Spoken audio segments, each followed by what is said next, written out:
Discuss किया था torque के बारे में और बाकी मैग्नेटिक फील्ड के बारे में, magnetic field due to a dipole. फिर हमने स्टडी किया था magnetic field on the axis, magnetic field on the equatorial plane, magnetic field के और भी केसेस जो थे हमने देख लिए थे। उसके बाद में हमने टॉर्क भी निकाल लिया था, राइट। तो ये सब हमने कंप्लीट कर लिया है। अब दो चीजें हैं जो आज मैं आपको बताऊंगा, उसके बाद में आपका जो चैप्टर है वो ये कंप्लीट हो जाएगा, ठीक है। चलो देखो, सबसे पहले हम स्टार्ट कर रहे हैं torque on a current carrying loop. हमने जो आप लास्ट टाइम डिस्कस किया था वो था डायपोल के लिए, टॉर्क ऑन अ डायपोल, ठीक है। यहाँ पर हम क्या कर रहे हैं, torque on a current carrying loop in a uniform magnetic field, in a uniform magnetic field, ठीक है। अच्छा, अब जैसे सपोज यहाँ पर हमने एक लूप ले लिया कुछ इस तरीके से, ये एक स्क्वायर मैंने एक लूप ले लिया, ठीक है। और साइड ऑफ द स्क्वायर है, side of square, side of square हमने लिया है ए, ठीक है। और यहाँ पर जो करंट फ्लो हो रहा है, करंट फ्लो होने की डायरेक्शन कुछ ये है, लाइक दिस, ठीक है। और यहाँ पर जो फोर्सेस लग रहे हैं वो ये हैं IAB, IAB। ये कैसे लग रहा है, कोई बता सकता है ये कि फोर्सेस की डायरेक्शन हमें मिल रही है बेटा वो, ठीक है, लाइक दिस। अब यहाँ पे एक चीज समझिए, देखो करंट की जो डायरेक्शन है, सपोज मैं नीचे वाला जो है AB, अगर मैं AB की बात करूं, A से B के लिए, तो करंट की डायरेक्शन ये है, ठीक है। और हमने मैग्नेटिक फील्ड जो ली है बेटा, मैग्नेटिक फील्ड हमने ली है आउटवर्ड्स, मतलब ये जो करंट कैरिंग लूप है इसको मैंने किस में रखा हुआ है, यूनिफॉर्म मैग्नेटिक फील्ड के अंदर रखा हुआ है। और ये जो मैग्नेटिक फील्ड है वो कैसी है, आउटवर्ड है, कैसी है, आउटवर्ड, ठीक। अब करंट ऐसे जा रहा है, करंट कैसे जा रहा है, ऐसे, और मैग्नेटिक फील्ड कहाँ जा रही है, बाहर की डायरेक्शन में, ठीक है। तो करंट और मैग्नेटिक फील्ड अगर आप देखो तो करंट ऐसे है, मैग्नेटिक फील्ड बाहर की तरफ है, तो फोर्स कहाँ लग रहा है, डाउनवर्ड डायरेक्शन में। कहाँ लगेगा फोर्स, डाउनवर्ड डायरेक्शन। फिर आप दूसरा लूप देखिए बी से सी के लिए, तो बी से सी के लिए अगर आप देखेंगे तो करंट ऐसे जा रहा है, मैग्नेटिक फील्ड कहाँ है, बाहर की तरफ, तो करंट की डायरेक्शन ये हो गई, मैग्नेटिक फील्ड की डायरेक्शन आउटवर्ड है, राइट। तो thumb will show the direction of force, तो ये आपका फोर्स हो गया। सिमिलरली हमने दूसरे के लिए भी निकाल ली, ठीक है। तो ये हो गया बी, ये हो गया सी, और ये हो गया डी। तो यहाँ पर आपको एक क्लैरिटी आ जानी चाहिए कि इंडिविजुअल जो पार्ट लिए हुए हैं, इंडिविजुअल ब्रांचेस पे फोर्स आपको मिल रहा है। लेकिन अगर हम बात करें नेट फोर्स की, किसकी बात करें, अगर हम बात करें नेट फोर्स, तो नेट फोर्स कितना हो जाएगा, नेट फोर्स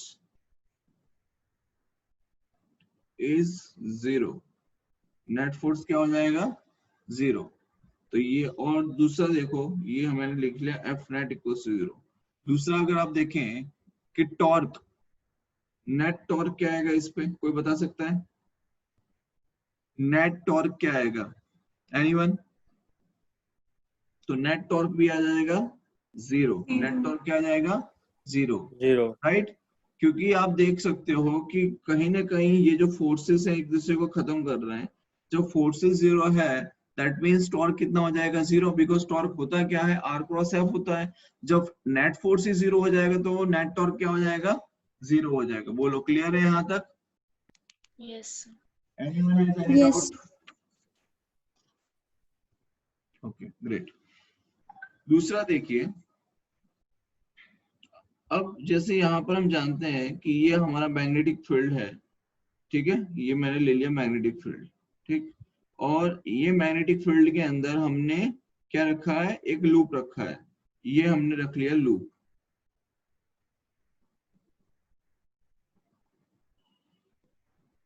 ये लूप रख लिया हमने, ठीक है। अब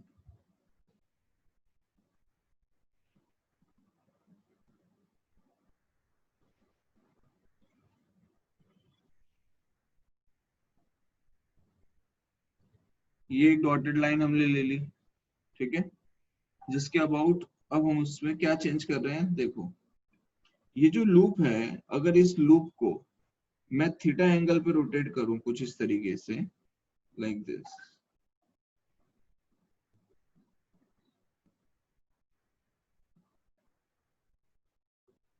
इस तरीके से, तो यहाँ पर आप देख सकते हो कि इनिशियली जो लूप था और हमने स्लाइटली लूप को रोटेट किया, तो उसमें जो एंगल बना वो एंगल कितना बना है, थीटा एंगल बना है। कितना एंगल बना है, थीटा। क्लियर हो रहा है बेटा ये चीज? Hello, yes sir. Yes sir. बोलो, यहाँ तक कोई डाउट है? ये आपका एंगल हो गया थीटा, ठीक। यहाँ पर भी एंगल बनेगा थीटा नीचे की तरफ पे, ठीक है, ये एंगल भी आपका थीटा बनेगा, कुछ इस तरीके से भी एंगल बनेगा, ठीक, मतलब दोनों तरफ आपको एंगल इस तरीके से मिल जाएंगे।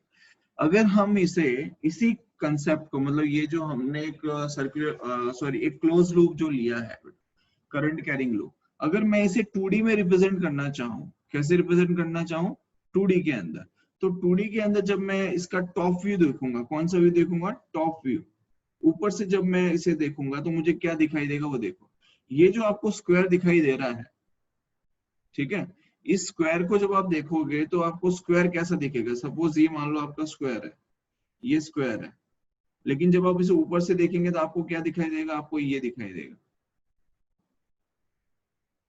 कुछ इस तरीके से, ये आपको टॉप व्यू दिखाई देगा, राइट? समझ में आया? Yes sir.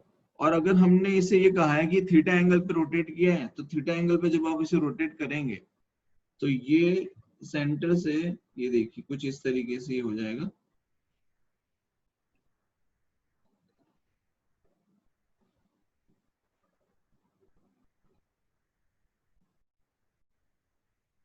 ये कुछ इस तरीके से बनेगा।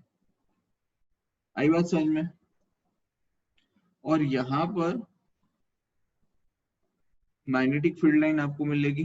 मैग्नेटिक फील्ड लाइन कौन सी डायरेक्शन है, आउटवर्ड डायरेक्शन है। क्या डायरेक्शन है मैग्नेटिक फील्ड लाइन का, आउटवर्ड, लाइक दिस, ठीक है। आप चाहें तो उसको कुछ इस तरीके से ले सकते हैं मैग्नेटिक फील्ड लाइन को, ठीक, ओके। अब समझिए, ये जो है इसका लेंथ हमें पता है कितना है, a, कितना है, a, और इसने एंगल जो बनाया है वो एंगल है थीटा। कितना एंगल बनाया है, थीटा एंगल बनाया है, ओके। इसको थोड़ा सा आगे बढ़ा देते हैं तो इक्वल लेंथ हो जाएगा कुछ इस तरीके से, ठीक है ना। अब एक चीज समझिए कि आपको पता है कि इसकी लेंथ a है, आपको ये भी पता है कि इसमें करंट I फ्लो हो रहा है, ठीक है, और एंगल थीटा बना रहा है।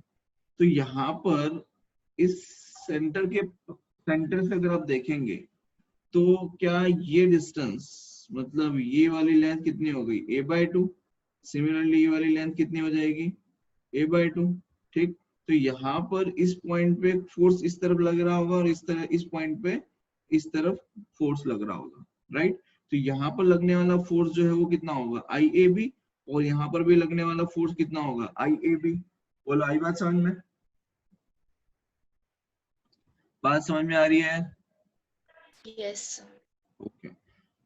दूसरी चीज आप समझिए कि इस पे जो फोर्स टॉर्क लगेगा, टॉर्क की डायरेक्शन क्या होगी।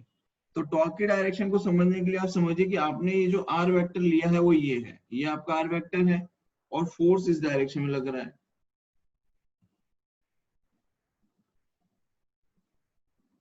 कुछ इस तरीके से, ठीक है।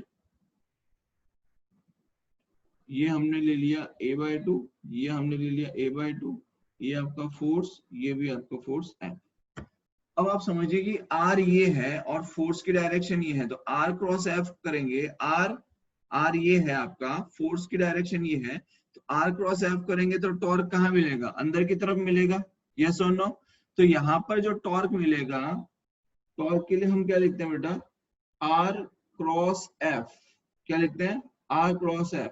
और यहाँ पे जो डायग्राम है उससे हमें समझ में आना चाहिए कि जो टॉर्क मिलेगा आपको, टॉर्क कहाँ मिलेगा, अंदर की तरफ। कहाँ मिलेगा, अंदर की तरफ, इनवर्ड डायरेक्शन में आपको टॉर्क मिलेगा, राइट। तो यहाँ पर अगर हम टॉर्क लिखें तो क्या लिख सकते हैं, torque is equals to R cross F. R cross F that means हम लिख सकते हैं R F sine theta, yes और नो, लिख सकते हैं। अच्छा, अब यहाँ पर आर की जो वैल्यू है, क्या है आर की वैल्यू, तो आर की वैल्यू आप देखिए, ये आपका आर होना चाहिए, ये आपका क्या होना चाहिए यार, ये एंगल अगर थीटा है तो ये कितना होगा भाई, बिल्कुल मैं बताऊं, देखिए ये एंगल थीटा है और ये a/2 है, तो ये कितना हो जाएगा, a/2 साइन थीटा होगा कि नहीं होगा, क्या होगा, a/2 साइन थीटा होगा, यस और नो। तो ये यस आपका सर। r हो गया, और ये अब आप समझते हो कि ये r है और ये f है, तो ये परपेंडिकुलर है एक दूसरे से, कैसे है, परपेंडिकुलर, तो दोनों के बीच में एंगल कितना है, कितना एंगल आ जाएगा, 90। ठीक है। दूसरी चीज यहाँ पर हमने r की जो वैल्यू दी साइन थीटा हम 90 हो गया, मतलब r क्रॉस f, लेकिन r खुद क्या है, ये एंगल कितना हो जाएगा 90, तो मैं क्या लिखूंगा r f साइन थीटा की जगह साइन 90, साइन 90 का वैल्यू क्या हो जाएगा 1, लेकिन r जो है, r itself is a/2 sign theta, yes और नो।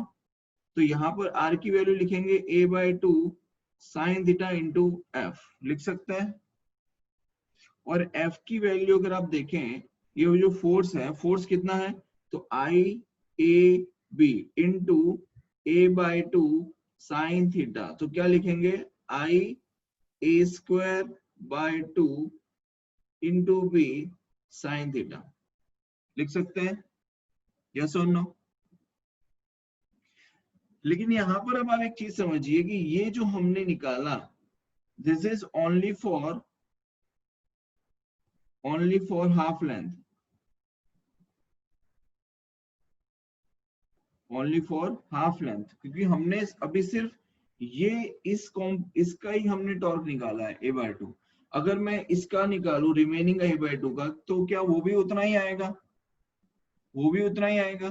तो जब उतना ही आएगा तो मैं इसको क्या मल्टीप्लाई कर सकता हूं, तो मैं क्या करूंगा I/A²/2 b sine theta into 2, क्या कर दिया इंटू 2 किया, क्यों किया, बिकॉज पूरी लेंथ का निकालना है, हाफ लेंथ का हमने निकालना, तो हाफ इंटू हाफ मतलब 2 टाइम्स कर देंगे जितना है उसका, तो 2 टाइम्स करेंगे तो आपको कंप्लीट मिल जाएगा। तो टॉर्क यहाँ पर आप देखिए क्या मिलेगा आपको, तो यहाँ पर हमें टॉर्क मिलेगा, लिख सकते हैं torque is equals to I/A², ये 2 से 2 कैंसिल हो गया, b sine theta, right. Now you all know that कि I/A² क्या हो जाएगा, I इंटू एरिया का स्क्वायर, एरिया मतलब आपका ये हो जाता है m, क्या हो जाएगा यार, मैग्नेटिक मोमेंट m हो जाता है ना, मैग्नेटिक मोमेंट क्या लिखते हैं I/A², तो magnetic moment m into b sine theta. तो टॉर्क की जो वैल्यू आ गई वो क्या आ जाएगी, mb साइन थीटा, टॉर्क की वैल्यू क्या आ जाएगी mb साइन थीटा।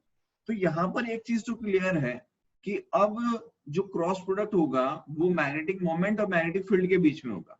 और अब आप ये बताइए कि m क्रॉस b होना चाहिए कि b क्रॉस m होना चाहिए, टॉर्क जो मिलेगा वो m क्रॉस b मिलेगा या b क्रॉस m मिलेगा, क्या मिलेगा टॉर्क, देखो मैग्नेटिक मोमेंट की जो डायरेक्शन है वो आपका, ये देखो अगर यहाँ पर हम मैग्नेटिक मोमेंट की डायरेक्शन देखें तो हमें क्या मिलेगी, ये मैग्नेटिक मोमेंट की डायरेक्शन मिलेगी कुछ इस तरीके से, क्या मिलेगा, ये मैग्नेटिक मोमेंट की डायरेक्शन, ठीक। क्योंकि आपका जो एरिया वेक्टर है, करंट इस तरीके से फ्लो हो रहा है, तो आपका एरिया वेक्टर बाहर की तरफ मिल रहा है आपको, तो मैग्नेटिक मोमेंट की डायरेक्शन कुछ इस तरीके से मिलेगी।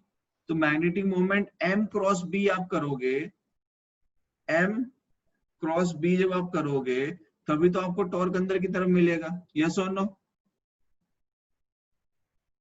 तो यहाँ पर हम ये कह सकते हैं कि टॉर्क जो आएगा वो आपका क्या आ जाएगा, m क्रॉस b। ये क्या आ गया, m क्रॉस b। बोलो क्लियर है यहां तक, समझ में आया?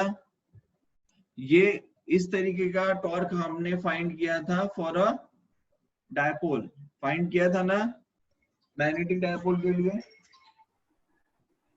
ओ भाई साहब, आपको दिया था काम ये करने के लिए, यस और नो?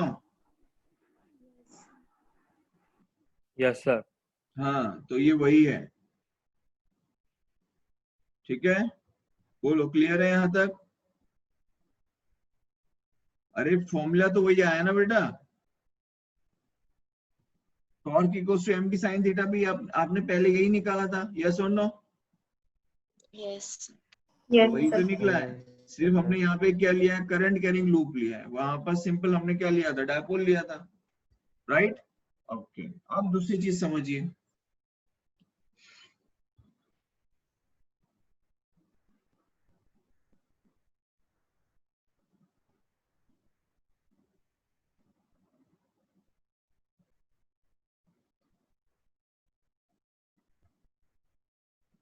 सपोज एक एग्जांपल ले लेते हैं। एग्जांपल कुछ ऐसा है कि यहाँ पर एक स्क्वायर लूप ले लिया और एक यहाँ ले लिया, ठीक? और इस स्क्वायर लूप को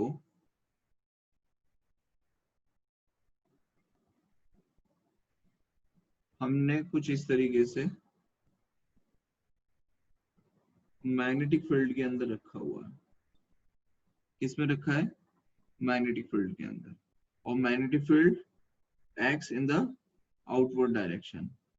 कहाँ एक्ट कर रही है, आउटवर्ड डायरेक्शन में।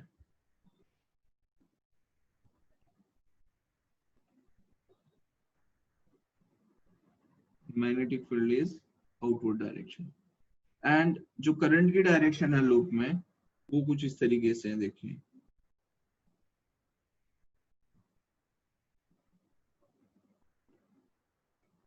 ठीक है,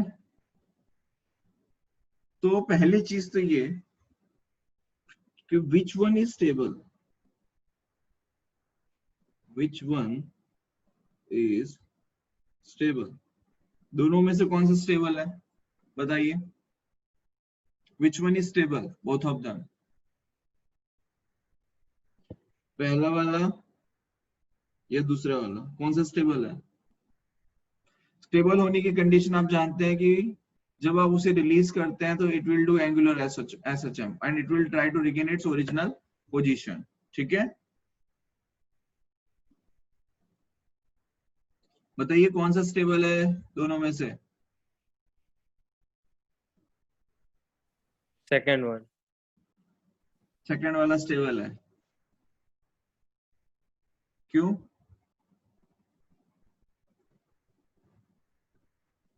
सही है, सेकंड वाला ही है स्टेबल, लेकिन क्यों? देखो, जो फर्स्ट वाला है उसके अंदर magnetic moment and magnetic field,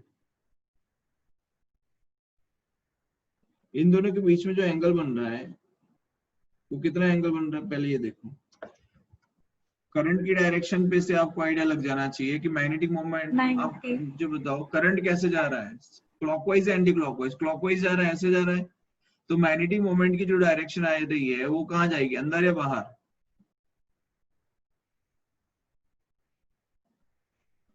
अरे भाई साहब, करंट क्लॉकवाइज डायरेक्शन में मूव कर रहा है तो मैग्नेटिक मोमेंट की जो डायरेक्शन आएगी वो इनवर्ड्स आएगी या आउटवर्ड्स आएगी?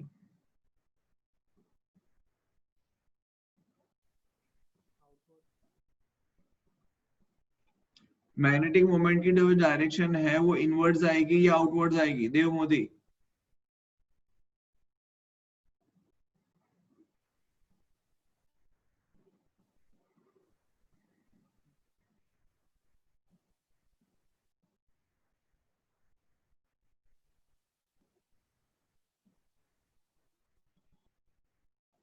काव्या?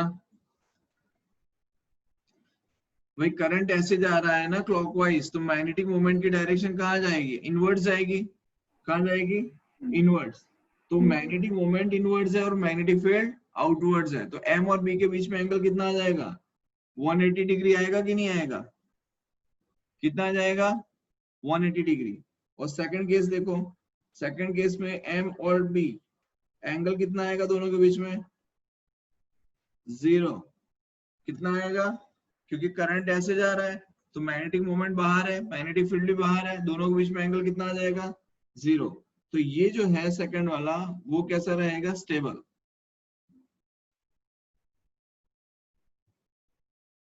आई बात समझ में? The second one is stable, this is stable. आगे भी हम ये सब चीजें स्टडी कर चुके हैं, अगर आपको नहीं समझ में आया तो अपने दिमाग का इलाज कराओ अब, क्योंकि ये चीजें हम पहले भी स्टडी कर चुके हैं, ये पहली बार नहीं स्टडी कर रहे हैं आप। ठीक है। दूसरी चीज आप जानते हैं कि टॉर्क जो है वो किसके इक्विवेलेंट है? माइनस के थीटा के इक्विवेलेंट होता है भाई, रिस्टोरिंग टॉर्क। ठीक है। और जैसे हम उसके रिलीज करते हैं तो इसमें जो टाइम पीरियड आता है, टाइम पीरियड क्या आता है? 2π/√of I/k। याद है कि भूल गए? जब आप इसे रिलीज करोगे तो यहाँ पे क्या होगा? when we release it will do angular SHM। when we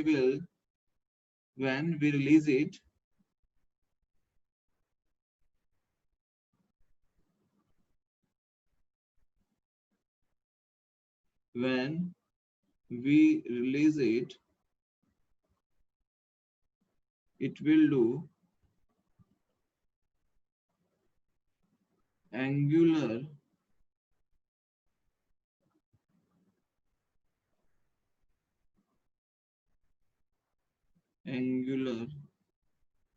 SHM। बोलो क्लियर है? अरे भाई समझ में आया कि नहीं आया?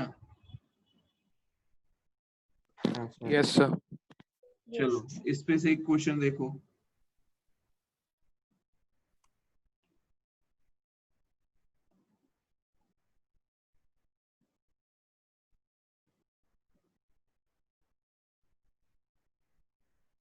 एक लूप ले लिया हमने, ठीक है। ये सेंटर से लाइन पास हो रही है, एक मान लेते हैं।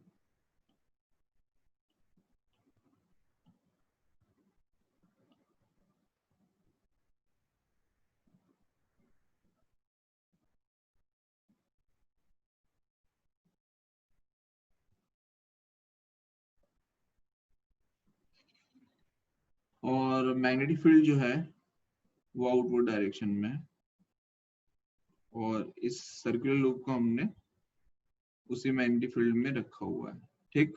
और करंट की जो डायरेक्शन है वो कुछ ऐसी है, इन दिस वे। अब क्वेश्चन ये है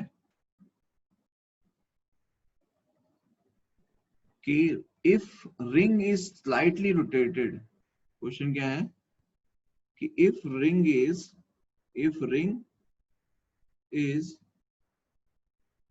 slightly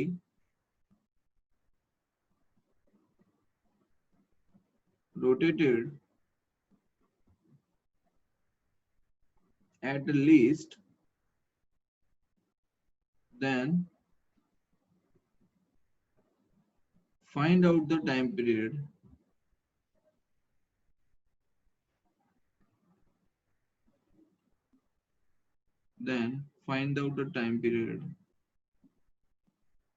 of oscillation। ठीक है, ये पूछा गया है। अब इसमें ये जो कंडीशन है ये कैसी कंडीशन है पहले तो बताओ, क्या ये स्टेबल है या अनस्टेबल है? पहले तो ये क्लियर करो, इज इट स्टेबल और unstable? Stable. Stable, right. Stable. तो ये जो कंडीशन है दिस इज स्टेबल कंडीशन, ठीक है। अब ये जो कंडीशन है स्टेबल है, बहुत बढ़िया भाई। क्यों? क्योंकि vector m and vector b, इन दोनों के बीच में जो एंगल आ रहा है वो कितना आ रहा है? 0। तो ये क्या करेगा? It will do angular SHM। It will do angular SHM। ठीक, तो टॉर्क जो है उसे हम क्या करेंगे, टॉर्क के लिए क्या लिखेंगे, minus M B theta.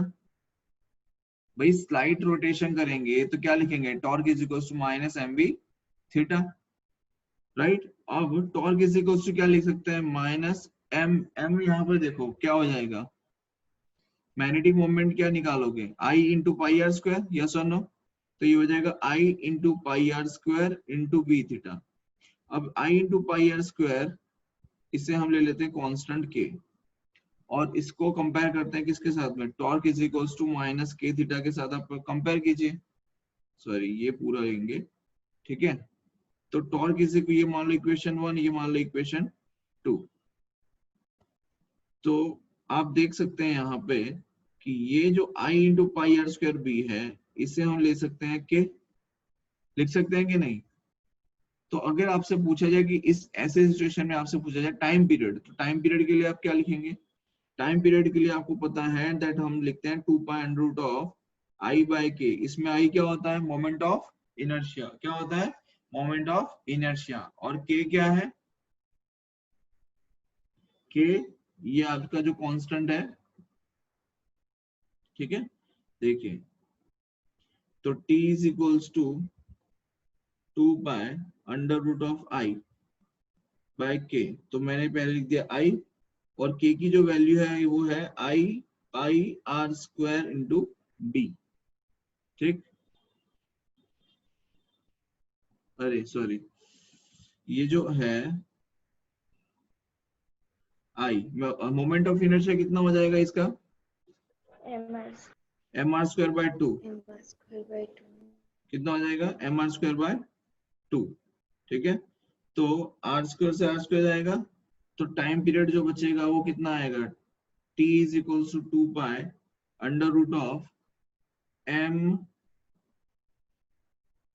M R square by 2, तो 2 नीचे चला जाएगा, तो 2 आई पाई बी, ये हमारा क्या आ जाएगा, टाइम पीरियड आ जाएगा। बोलो आई बात समझ में, यस सर। समझ में आ गया। Yes, sir. इस तरीके के क्वेश्चन आएंगे तो आपको आने चाहिए, ठीक है। चलो, मूविंग कॉइल गैल्वेनोमीटर मैंने आप लोगों को बोला था पढ़ने के लिए, कितने लोगों ने पढ़ लिया मूविंग कॉइल गैल्वेनोमीटर,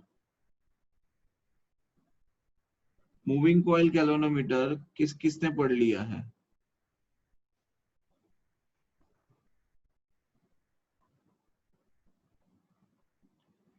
बोला था ना पढ़ने के लिए गधेड़ो, कि नहीं।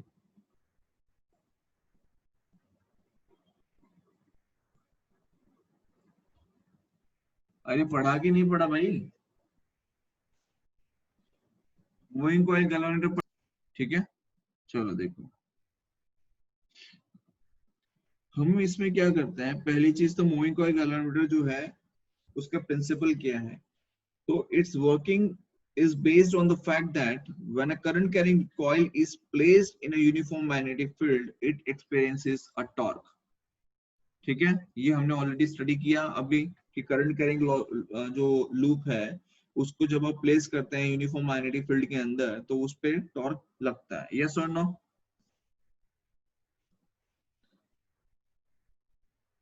तो यहाँ पर यस सर। एक सिलेंडर टाइप होता है, रियलिटी में क्या होता है कि एक सिलेंडर होता है कुछ इस तरीके से, और ये जो सिलेंडर है, इस सिलेंडर के ऊपर, इस सिलेंडर के ऊपर क्या किया जाता है कि एक वायरिंग की जाती है यहाँ पे कुछ इस तरीके से, ये करंट है, मतलब लूप, करंट कैरिंग लूप है, इस तरीके का कुछ वायरिंग किया जाता है इसमें मूविंग कॉइल गैल्वेनोमीटर के अंदर, रियलिटी में ये ऐसा होता है। आई बात समझ में। और फिर इस तरीके से लूप बना के फिर हम इसे यहाँ से कुछ इस तरीके से, ये इसे कनेक्ट किया जाता है फॉस्फर ब्रोंज स्ट्रिप के साथ में, किससे, फॉस्फर ब्रोंज स्ट्रिप, बहुत ही पतला सा एक वायर होता है बेसिकली, ठीक है। और यहाँ पर मैग्नेट्स होते हैं, ये नॉर्थ पोल हो गया, ये साउथ पोल हो गया, इस तरीके से, और इसमें करंट फ्लो हो रहा होता है इसके अंदर, ठीक है। क्लियर है बेटा यहाँ तक? Yes, sir. हाँ सर। ठीक है। और ये है कुछ इस तरीके से नीचे कनेक्शंस किए होते हैं कुछ इस तरीके से, ये बेस होता है, लटका नहीं होता, इसमें बेस होता है, ठीक है। और यहाँ वहाँ स्क्रू मारे होते हैं यहाँ पे, ठीक है। और इसका पूरा एक वायरिंग होता है कंप्लीट, मैं वो भी शो नहीं कर रहा हूँ, ठीक है, वो मैंने आपके साथ शेयर किया हुआ है ऑलरेडी, वो आप देख लेना, उसके अंदर कंप्लीट वायरिंग किया होता है इसमें, ठीक है। अब जो हमें समझना है वो ये है, जो हमारे काम का है फिलहाल, उस पर अब फोकस करते हैं। देखिए कुछ इस तरीके का लूप है,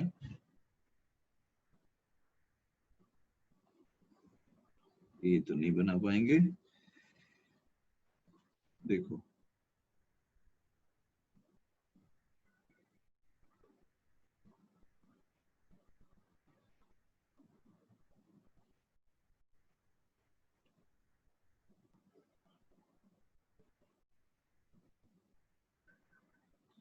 ये इस तरीके का हमने लूप लिया है, ठीक है। और इसमें से कुछ इस तरीके से करंट फ्लो हो रहा है लाइक दिस, ये जा रहा है करंट आई,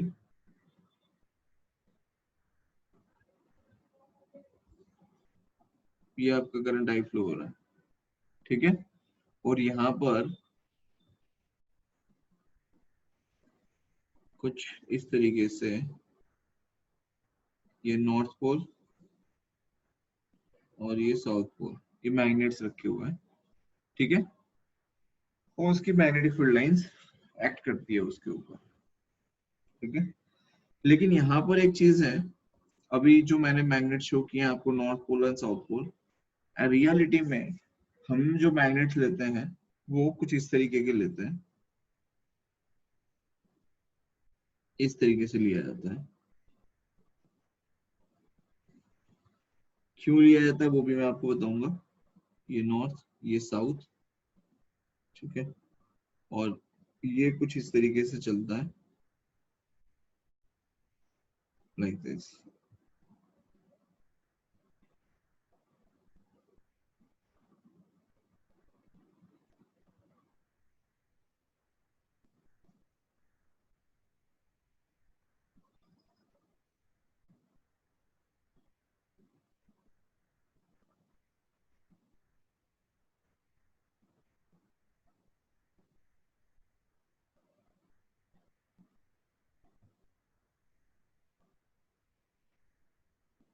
इस तरीके से। ये रेडियल मैग्नेटिक फील्ड होती है, क्या होता है ये रेडियल मैग्नेटिक फील्ड, और ये उसका टॉप व्यू है जो मैं आपको यहाँ पे शो कर रहा हूँ, this is the top view, ठीक है। अभी मैंने आपको सिर्फ और सिर्फ डायग्राम बताए हैं, कुछ और नहीं बताया है पहली चीज तो, ठीक। यहाँ पर जो मैग्नेटिक फील्ड है वो कुछ इस तरीके से स्पेक्ट करेगी लाइक दिस, ठीक है।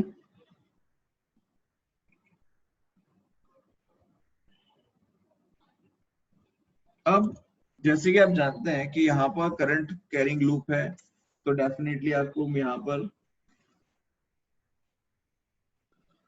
और मैग्नेटिक फील्ड है, तो हमें इतना आइडिया है कि यहाँ पर क्या होगा कि टॉर्क मिलेगा आपको, ठीक है। अब होता क्या है कि ये जो करंट कैरिंग लूप है उस लूप के साथ में एक निडल अटैच की गई होती है, क्या अटैच किया गया होता है निडल।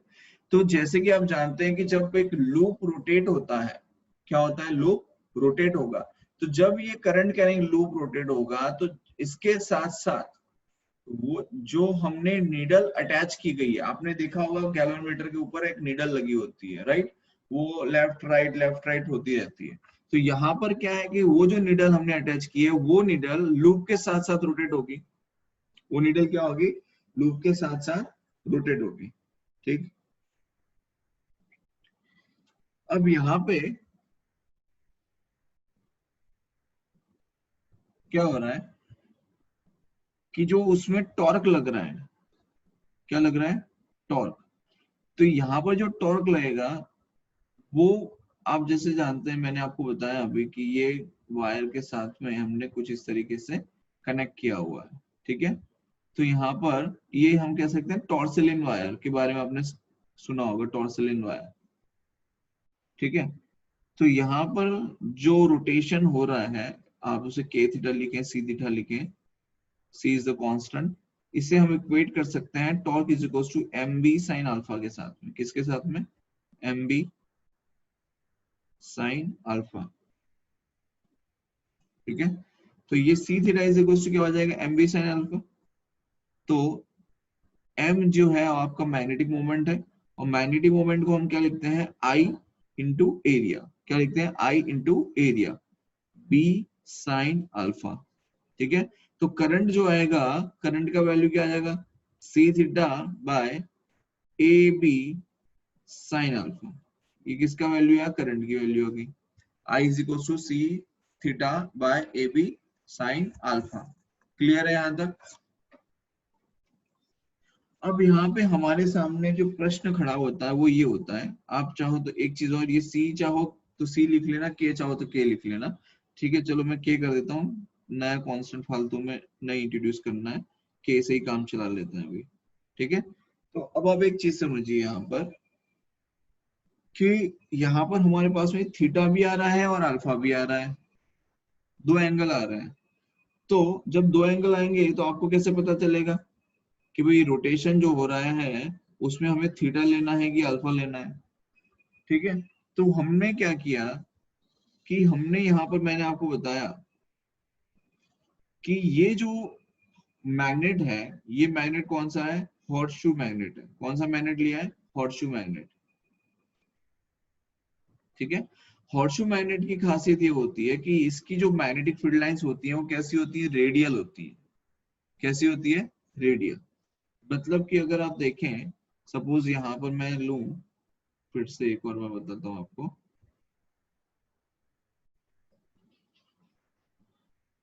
कुछ इस तरीके से। ठीक है, Just a minute.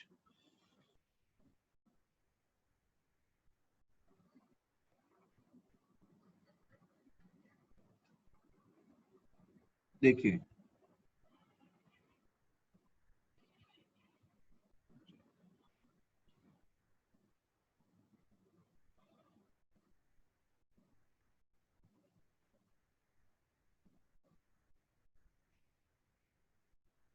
Like this. ठीक, अब रेडियल फील्ड है, वो रेडियल फील्ड जो है वो कुछ इस तरीके से जा रही है।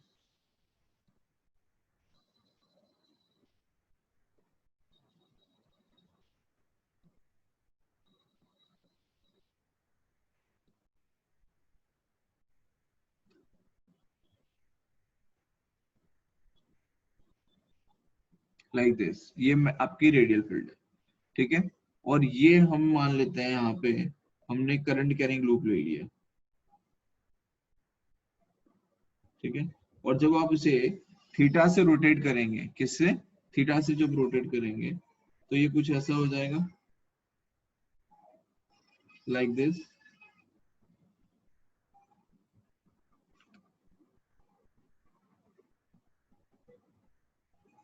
अब रेडियल फील्ड लेने का फायदा क्या है वो समझिए। हमने जो हॉर्सशू मैग्नेट लिया इसमें हमने रेडियल फील्ड ली, तो रेडियल फील्ड लेने का क्या फायदा है, ठीक है, कि एंगल जो रह रहा है रेडियल फील्ड की वजह से, मैग्नेटिक मोमेंट और मैग्नेटिक फील्ड के बीच में एंगल, चाहे वो यहाँ पर हो तब भी और यहाँ पर हो तब भी, थीटा एंगल पे रोटेट करने के बाद भी। ठीक है, जो एंगल बनेगा, अल्फा एंगल जो बनेगा वो हमेशा क्या रहेगा, 90। तो अल्फा इज ऑलवेज 90। ठीक है, तो इसका मतलब ये हुआ कि यहाँ पर ये जो साइन अल्फा है, इस साइन अल्फा की वैल्यू जो है वो क्या हो जाएगी, 90। तो साइन 90 का वैल्यू हम जानते हैं दैट इज 1। तो आई इज इक्वल टू क्या लिख सकते हैं, के थीटा बाय ए बी। क्या लिख सकते हैं, के थीटा बाय ए बी। अच्छा, एक चीज और, अब ये जो है ये एक सिंगल लूप तो है नहीं, n number of turns are there, for n number of turns, for n number of turns we can write I is equals to k theta by n b a. क्या लिख सकते हैं? I is equals to k theta by n b a, because n number of loops होंगे, तो number of loops n है, that means मैंने n times से multiply किया है इसको, ठीक है? तो करंट के लिए आप क्या लिख सकते हैं? k theta by n b a, जिसमें k by NBA जो होता है बेटा, ये G के इक्विवेलेंट होता है, ये याद रखना, इट्स वेरी इंपॉर्टेंट, ठीक है? कि K is equals to, sorry, K by NBA is equals to क्या होता है? G, and this G is a constant for a galvanometer. G क्या है? It's a constant for a galvanometer.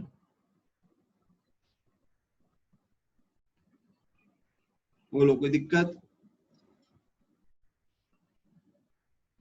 तो यहां से हम ये कह सकते हैं कि current I is proportional to theta. Current I is proportional to theta. और जो थीटा डेविएशन होता है, उसी थीटा डेविएशन के बेसिस पे हम करंट मेजर करते हैं, right, on a linear scale of the galvanometer.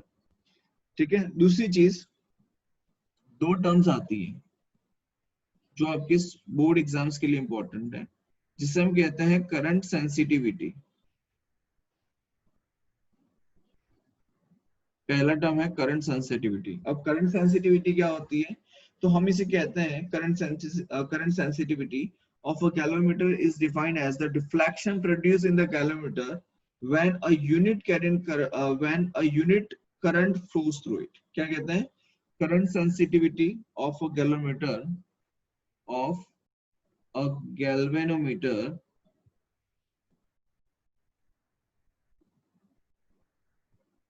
is defined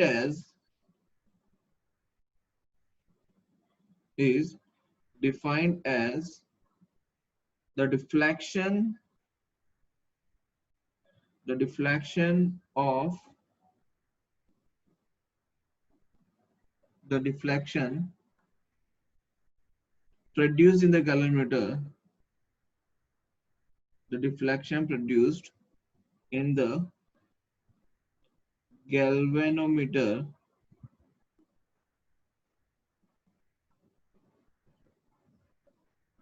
when a unit current flows through it.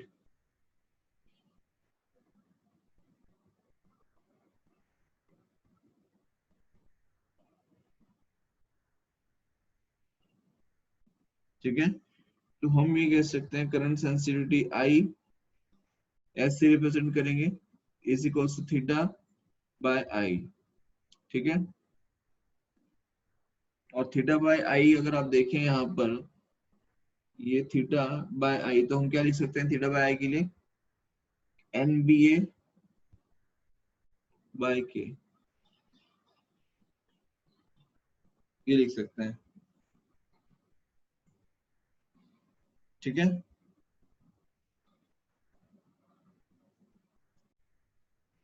दूसरा है voltage sensitivity.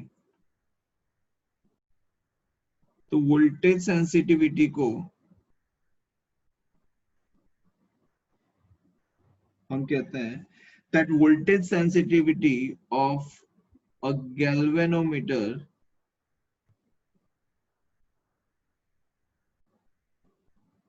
is defined as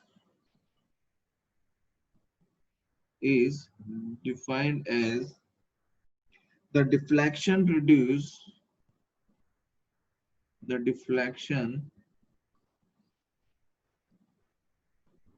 produced in the galvanometer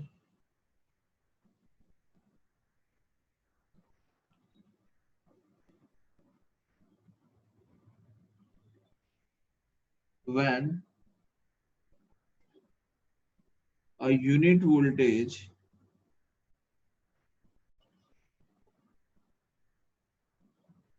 is applied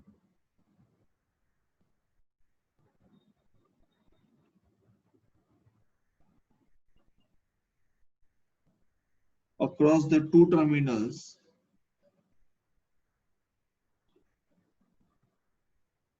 of a galvanometer.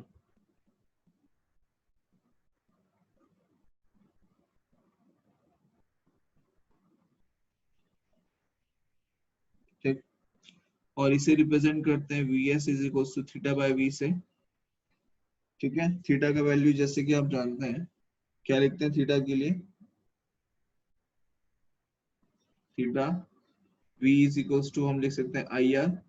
तो theta by आई क्या लिखा तुमने? NBA by K into R। ठीक है, so Vs is equal to, हम यहाँ पे देखो NBA बाय K क्या होता है? IS होता है, तो IS बाय R, ये आपका वोल्टेज सेंसिटिविटी आ गया। ये दोनों आपको याद रखने हैं। कई बार मेडिकल के अंदर डायरेक्टली क्वेश्चन पूछा जाता है, आपको रीडिंग्स गिवन होती है और थीटा डिफ्लेक्शन पूछ लिया जाता है। ठीक है, दूसरी चीज यूनिट में आपको ध्यान रखना है, इसका यूनिट होता है रेडियंस वोल्ट इनवर्स या फिर डिवीजन वोल्ट इनवर्स।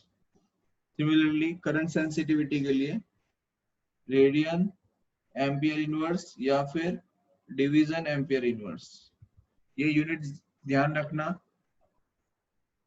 ठीक है, गड़बड़ करके मत आना मेहरबानी करके, ये क्वेश्चन प्रीवियस ईयर्स में पूछे जा चुके हैं, इसके बेसिस पे क्वेश्चंस आते भी हैं, और मेरे ख्याल से इस साल भी आई थिंक नीट के एग्जाम में इसके बेसिस पे क्वेश्चन पूछा गया है। ठीक है, क्लियर है यहां तक सभी को? Yes, sir. ओके, तो मूविंग कॉइल गैलोमीटर अगर आप देखें बोर्ड के ओरिएंटेशन से, तो it will be 5 mark question. उसका कंस्ट्रक्शन, उसका वर्किंग और उसका प्रिंसिपल करंट कैरिंग लूप के बेसिस पे वो पूरा टॉर्क लगता है। कंस्ट्रक्शन मैंने आपको बता दिया 3 डायग्राम्स। ठीक है, और वर्किंग मैंने आपको बता दिया कि किस तरीके से जो टॉर्जन वायर होता है वो जिसके साथ अटैच होता है, तो जैसे करंट कैरिंग लूप रोटेट होता है, तो उस करंट कैरिंग लूप के साथ में एक नीडल कनेक्ट होती है, वो नीडल भी उसके साथ साथ क्या करती है? रोटेट करती है। ठीक है, क्लियर है एवरीवन? Yes, sir. Yes. इसे आप कम से कम 2 बार लिखेंगे पूरा। Yes, sir. मैंने आपको शेयर किया हुआ है, ये आपके पास जो भी रेफरेंस बुक है, प्रायोरिटी आपके पास जो रेफरेंस बुक होती है उसी को देनी चाहिए। तो उसके अंदर जिस तरीके से लिखा है उसे आप अच्छे से पढ़ेंगे, और अंडरस्टैंडिंग के लिए आप यहाँ के जो नोट्स हैं उसको यूज करेंगे। ठीक है, जिससे कि बार बार आपकी लैंग्वेज जो है वो चेंज ना हो। क्लियर है सभी को? हेलो,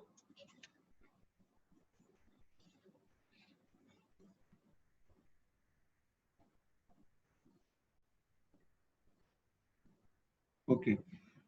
दूसरी चीज ये है कि हो सकता है कि आप लोगों की बुक्स में इस चैप्टर के अंदर दिया हो conversion of galvanometer to ammeter और conversion of galvanometer into voltmeter, but हम लोगों ने ऑलरेडी उसे स्टडी कर लिया है। याद है सभी को कन्वर्जन G2A G2B? Yes, हमने sir. शंट लगाया था, राइट? याद है ना सभी को?